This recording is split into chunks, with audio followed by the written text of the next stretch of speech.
So we have a new update and a new designated 5-star character, which is Helhest, starting with her first signature ability, which is probably the most important one in her kit. Her first signature ability actually enables her to summon two drones, one drone that does damage boost and another drone that heals you and your allies. One of each of the drones can be on the field, which makes a total of max 2 drones if you don't count for her super. And her ability starts with 2 charges. You can either summon the 2 drones, then level them up afterwards, or you can summon 1 drone and instantly reactivate to level it up. So the max level is level 2, which can be increased to level 3 if you have multiple copies of her. And what leveling up those drones actually does, it amplifies the specific effects. So your healing drone does more healing and the boosting drone increases the damage. But as you can see, the increase isn't as high as you might think. It's like going from 75% to 100%, like in relation. And what those drones will also do, if they're already on the field and you're attacking a target, they will attack said target, and they will also launch a missile when you activate your second signature ability, which we're going to talk about now, the salvo. What this does is it fires a volley and again triggers your drones on the field to fire 1 projectile each, which does AoE damage and also add specific effects. So the boosting drone adds an damage over time effect and the healing drone adds another healing effect. So when you activate her super, this one actually increases the effect of the mini drones by 300% and also their damage by shortening the interval at which they are firing. Also, obviously, the big drone does a lot of damage by itself and also heals the ally with the least health on your team. Again, this one will also attack the target that you as Helhest are attacking. Her passive is actually pretty funny. Whenever your drones boost or heal allies, this will buff them with the assisted calculation buff. Again, if they then defeat enemies, they will drop data fragments, and those can generate heavy ammo. So you can store up to 48 of those fragments and you can consume 24, so half of those, to generate 1 heavy attack ammo brick. So overall, she's a really great supporting unit, adding heals, damage buff, and also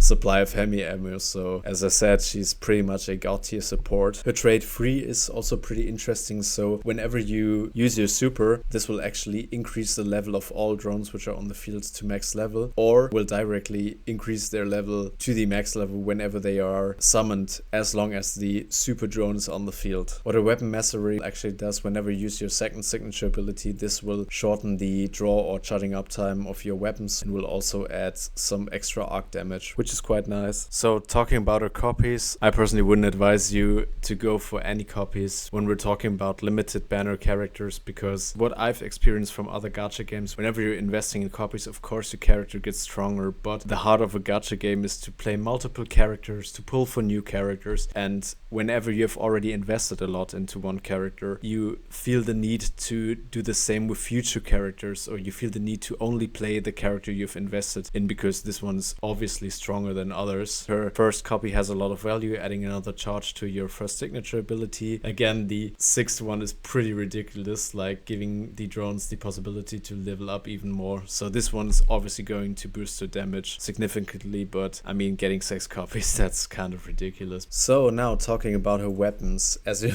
guys might have seen already, we have a new battle pass with a new designated exotic weapon, the Trinity Ghoul. I mean, it's a cool weapon, but it doesn't stand out as much as other exotic weapons. So in my opinion, it's better to go for the Royal Contravene because it's easier to farm for. Most of you might have already experienced this. Increasing the power of an exotic battle pass weapon is much harder because it's harder to get the catalysts, meaning by that it's a lot harder to get the extra copies from the battle pass because you need those specific tokens. So I personally think it's way less of a hustle to just go for the Royal Contravene because you can farm it a lot easier with your weekly engram synthesis thingy. Another add-on is that the new bow Yoshimoto has great perks. Talking about the Yoshimoto, for PvE I'd go with the Archer's Tempo and Shiver because they have a great synergy. This one relies on precision final blows and this one relies on precision hits. For PvP I'd either go with Emboldening Support on Annihilation in the first column and in the second column with Ensured Yields. Again, as I've said in other videos, for PvP I'm not looking for anything that relies on stacking or on defeating combatants, and the Ensured Yields does also also add a damage boost whenever you're reloading, even if you haven't landed the final blow before. So now we're talking about artifacts for Helhest. In the first slot, I'd go with the Inspiring Axiom. This one's actually suited for her because both of her drones will apply set effects which are needed for this artifact to proc, and obviously as you're using long range weapons, you will always have the required distance between you and your enemies again for this artifact to proc. So very great artifact. In the second slot, again for PvE, I'd go with the Unrelenting Token, which is like a really consistent and great artifact because you will use your piercing power weapon a lot, because obviously her passive will generate power ammunition. So great artifact for her. When we're looking at the Axion artifact in the second slot, I personally don't think this is the best choice for her because obviously she does heal, but her heals aren't as great as Tan2's heals. So I think the benefit from this one isn't as worth, and I really like the consistency of the Unrelenting Token. In the third slot, I'd go with the United Axiom. Again, this will proc constantly because you will have your drones up almost all the time. Very great attribute with a huge damage buff. In the fourth slot for PvE, we're going with Hawkeye Token. This one's actually pretty similar to the Confined Axiom because both of them rely on you having a certain range to the enemies you've hit, and obviously the Confined Axiom has higher damage potential, but this one requires the target to be confined, and as only the second signature ability of her will apply the confinement, I think the Hawkeye Token is definitely better. It's going to be more consistent overall. No brainer in my opinion. For PvP, we're going with the Healing Planetesimal, the Unrelenting Token, the United Axion, and the Bellicose Planetesimal, because as I've said in other guide videos, in PvP I prefer heals over other effects or consistent damage boosts, because in 1v1 duels you would want to have heals. Simple as that. So as a verdict, obviously she's the best all-round support you have right now. She offers buffs, heals, and also a supply of power ammunition, which is ridiculous. She has the new primary weapon, the bow, which is a nice add-on too. But the thing is that she's very similar to Atal, also an arc character, and who can also deal with position shinkas. So if you've already invested into Atal, it's not worth. And also if you've already invested into Ningfei, this might be the case too, because I personally think it's good to have a arc, void, and fire character for clearing the legendary campaigns and everything. So for me personally, she's a hard pass because I've invested a lot into Ningfei. I mean, what also does apply, if you like the character,